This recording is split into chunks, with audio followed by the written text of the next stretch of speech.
buhay ng tao, maraming kaganapan. Kaganapan na hindi inaasahan. Hindi natin alam kung kailan mangyayari, kaya't habang maaga sa Diyos ika'y magsisi. May taong natutulog na hindi na nagising, nahirapan huminga dahil sa sobrang lasing.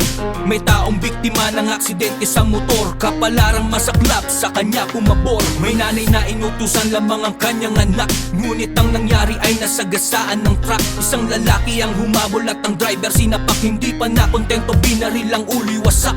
May mga nagiinuman, ang isa ay napikon. Hindi napigil ang sarili, sinaksak yung naghamon. Ang buhay natin ay hiram, bigyan mo ng halaga. Habang nabubuhay tayo, manalangin kay Ama.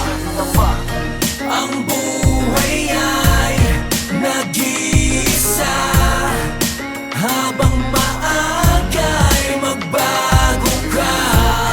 Lumapit ka sa Kanya, aminin ang iyong maling nagawa. May taong namatay sa sakit na malubha, may taong namatay sa kalsada na pangga.